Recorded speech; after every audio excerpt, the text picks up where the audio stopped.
Alors bonjour à tous, bonjour à toutes, j'espère que vous allez bien. Aujourd'hui on va parler des différents profils au poker au travers de 3 différentes parties. La première partie parlera de trouver son style en fonction de son caractère, etc.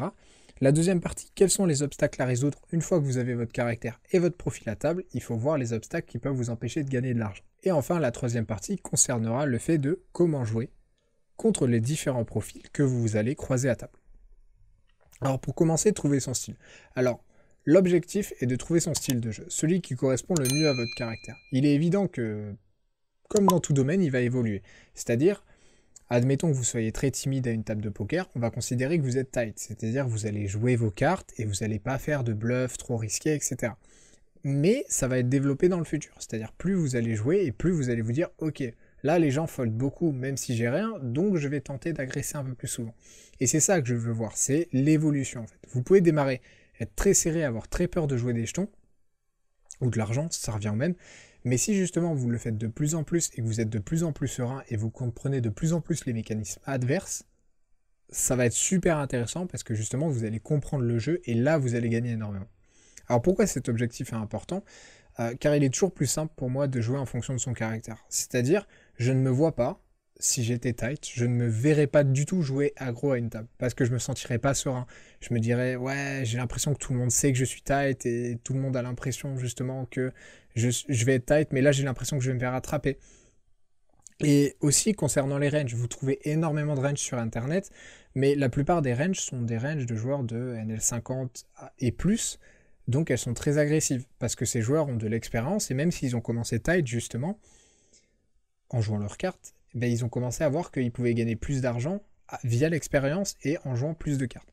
Donc si vous êtes quelqu'un de très serré, il ne faut pas suivre les ranges qu'on vous donne sur internet. C'est très mauvais de faire ça parce que justement vous allez prendre l'habitude de suivre des ranges et à partir du moment où vous allez être seul à des limites que vous ne maîtrisez pas, si vous suivez des ranges et que vous ne savez pas jouer les cartes qu'on vous donne dans les ranges, ça ne sert à rien.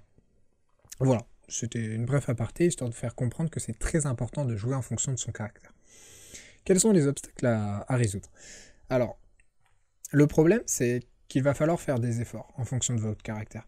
Il y a une phrase que j'ai justement repris d'un célèbre youtubeur qu'on ne voit plus trop en ce moment, mais qui dit « C'est en faisant n'importe quoi que l'on devient n'importe qui ». Dans la vraie vie, c'est peut-être vrai, je n'ai pas testé personnellement, mais dans le poker, c'est pas vrai.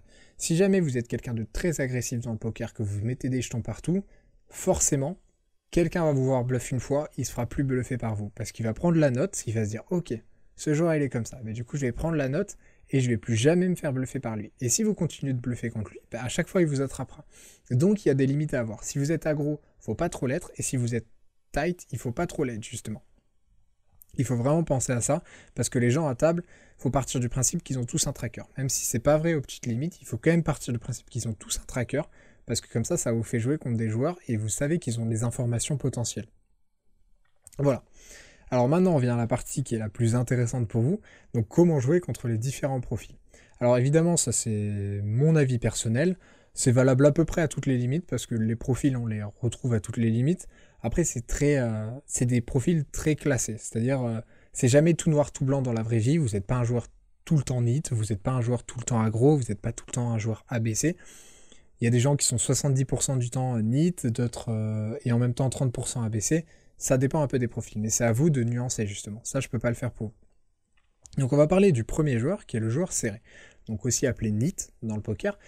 Votre rôle va être de lui voler des blindes et de l'exploiter au maximum. C'est-à-dire le joueur NIT va souvent être en blinde, comme tout le monde, c'est logique, mais à chaque fois qu'il sera en blinde et que vous êtes cut-off au bouton, n'hésitez pas à envoyer même plus cher de temps en temps. Si votre open standard est de 3 fois la grosse blinde, n'hésitez pas à faire 4 voire 5 fois, histoire d'être sûr de faire folder si vous êtes cut-off, bouton et small blind, et lui aura plus tendance à folder souvent. Donc n'hésitez pas à exploiter ça, parce qu'au poker, il faut rappeler que si tout le monde fold, on gagne le pouls. Donc il faut pas oublier ça, c'est très important. Et évidemment, folder quand il vous agresse, parce que vous partez du principe que s'il a 1% de 4 bet all-in, vous savez qu'il fait ça qu'avec les as, donc vous n'allez pas partir, même avec 2 rois, vous n'allez pas partir à tapis contre lui, ça n'a aucun intérêt.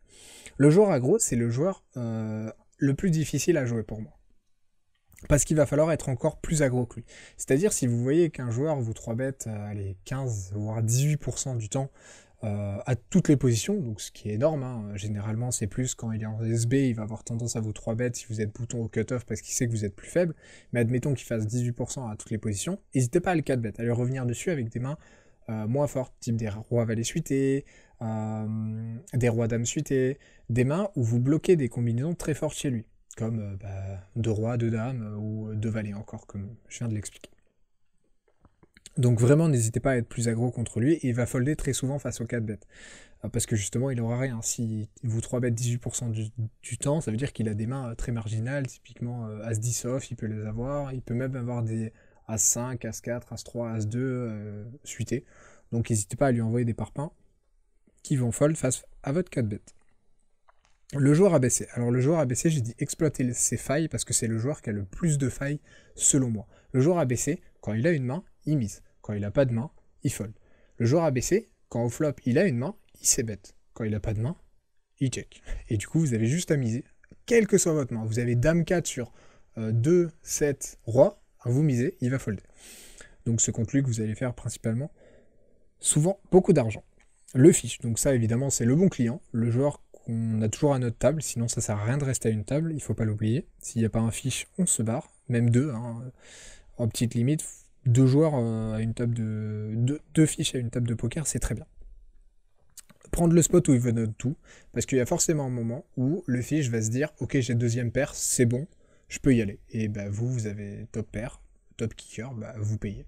Parce que vous êtes sûr qu'il est derrière, il peut faire ça de temps en temps avec des mains beaucoup moins fortes, et du coup, bah justement, vous allez exploiter ça, et vous allez lui rouler dessus. Voilà pour cette vidéo, j'espère que j'ai été clair. N'hésitez pas à vous abonner si la vidéo vous a plu, ça fait énormément plaisir, je vois que la chaîne monte pas mal en vérité, je pensais pas que ça irait si vite, mais tant mieux, ça prouve que le poker intéresse des gens, et que ma chaîne par conséquent aussi. Donc je vous souhaite une très bonne soirée, je vous dis à bientôt, ciao ciao. Yeah, we're golden, baby girl, we're golden.